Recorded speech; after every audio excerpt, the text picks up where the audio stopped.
क्या होगा अगर एक दिन अचानक आपके घर का गैस सिलेंडर खत्म हो जाए और नया सिलेंडर समय पर मिले ही ना? क्या आपने कभी सोचा है कि अगर दुनिया में चल रहे तनाव और युद्ध के कारण विदेश से गैस आना रुक जाए तो आपके घर की रसोई पर क्या असर पड़ेगा? नमस्कार, आप देख रहे हैं हमारी संस्कृति और आज का यह वीडियो सिर्फ जानकारी नहीं बल्कि एक चेतावनी है, एक तैयारी है, क्योंकि जो लोग समय रहते संभल जाते हैं वही संकट में टिक पाते हैं। दोस्तों, एक सच्चाई है जो शायद हम नज़रअंदाज कर देते हैं। हम जो गैस इस्तेमाल करते हैं उसका बहुत बड़ा हिस्सा विदेशों से आता है। यानी अगर अंतर्राष्ट्रीय हालात बिगड़ते हैं तो इसका सीधा असर आपकी रसोई पर पड़ेगा। कल्पना कीजिए, जहाज नहीं आ रहे हैं, सप्लाई रुक गई और फिर सिलेंडर की लाइनें लगनी शुरू हो जाती हैं, कीमतें बढ़ जाती हैं और आम इंसान परेशान हो जाता है। अगर सच में गैस की सप्लाई रुक जाए तो सबसे पहले क्या होगा? पहली चीज़ डर, दूसरी चीज़ अफरा तफरी। लोग ज़्यादा से ज़्यादा सिलेंडर जमा करने लगेंगे, कुछ लोग ब्लैक में बेचने लगेंगे और धीरे धीरे एक सामान्य चीज़ एक लग्जरी बन जाएगी। तब समझ में आएगा कि हमने रोज़मर्रा में कितनी गैस बर्बाद की है। लेकिन घबराने की बिल्कुल भी ज़रूरत नहीं है, क्योंकि समाधान है और वो समाधान आज से ही शुरू होता है। जब भी आप खाना बनाएं, हमेशा बर्तन को ढक कर रखें। यह एक छोटा सा कदम आपकी 25 से 30% तक गैस बचा सकता है। ज़्यादातर काम प्रेशर कुकर में करें। दाल, चावल, सब्जी, ज़्यादातर चीज़ें कुकर में ही बनाएं। कम समय, कम गैस और ज़्यादा फायदा। खाना बनाने जब भी जाएं तो पहले से सारी तैयारी कर लें। गैस जलाने के पहले सारी चीज़ें तैयार होना चाहिए, जैसे सब्जियां कट करके रख लें, मसाले वगैरह सारे तैयार कर लें। ये नहीं कि बर्तन चढ़ा दिया इसके बाद इधर उधर भाग रहे हैं, इससे गैस बर्बाद होती है। खाना बनाने से पहले सब कुछ तैयार रखें, क्योंकि गैस जलाकर तैयारी करना सबसे बड़ी बर्बादी होती है। दाल और चावल को पहले से भिगो के रख दें, इससे पकने में भी आसान रहेगा और उसके वेस्ट पदार्थ निकल जाते हैं, जिससे स्वास्थ्य के लिए भी अच्छा रहेगा। फ्लेम को कंट्रोल में रखें। तेज आंच हमेशा ज़रूरी नहीं होती है। उबाल आने के बाद आंच को कम कर दें। एक बार गैस जलाएं और 2-3 चीज़ें साथ में बना लें। सही बर्तन का चुनाव करें। फ्लैट बॉटम का बर्तन और सही साइज का बर्तन होना चाहिए। गैस बचाने में ये सब बहुत मदद करते हैं। गैस का बर्नर हमेशा साफ रखें। गंदा बर्नर कम फ्लेम देता है और इसका मतलब है ज़्यादा गैस खर्च। कम तेल, कम तला हुआ खाना पकाएं। जितना ज़्यादा तला भुना खाना बनेगा उतनी ज़्यादा गैस की खपत होगी, बर्बादी तो होगी ही। सबसे बड़ा बदलाव आपकी आदतों में होना चाहिए।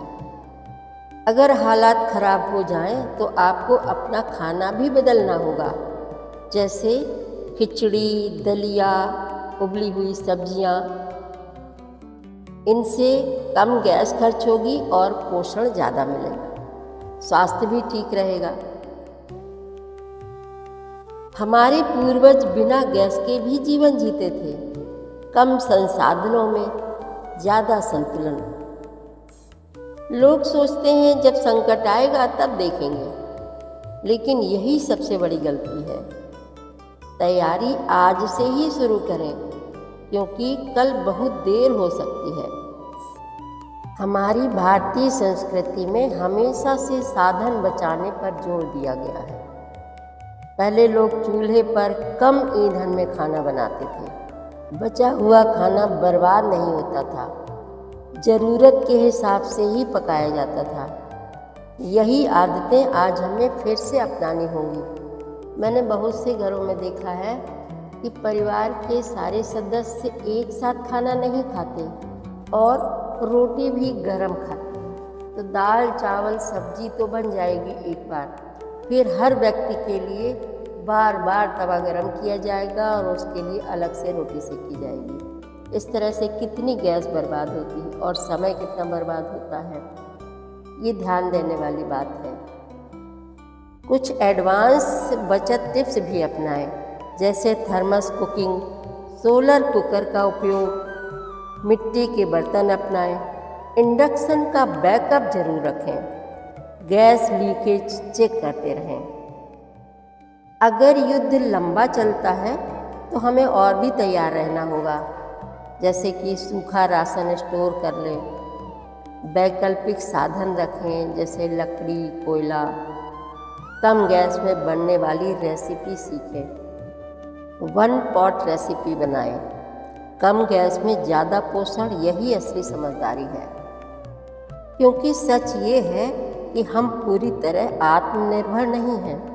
एलपीजी का बड़ा हिस्सा इंपोर्ट होता है।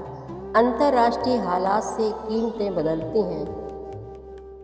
सप्लाई में रुकावट, घरेलू संकट, इसका मतलब दुनिया में कहीं भी तनाव हो, सीधा असर आपके किचन तक। पर संकट से डरना नहीं है, तैयार रहना है। आज की बचत कल की सुरक्षा है।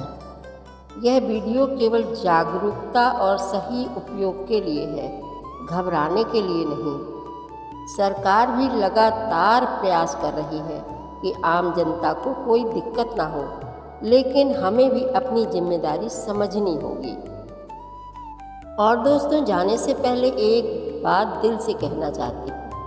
अगर कभी ऐसा समय भी आ जाए कि जब हमें गैस कम मिले या हमें चूल्हे पर कोयले या लकड़ी पर खाना बनाना पड़े, तो घबराने की बिल्कुल भी ज़रूरत नहीं है, क्योंकि ये कोई नई बात नहीं है। हमारे अपने घरों में हमारी माँ, हमारी दादी इन्हीं साधनों से पूरे परिवार का खाना बनाती थी और शायद वो समय ज़्यादा सुकून भरा था। आज हम सुविधा के आदी हो गए हैं, लेकिन हम कमज़ोर नहीं हुए हैं। हम आज भी वही लोग हैं जो हर परिस्थिति में खुद को ढाल सकते हैं।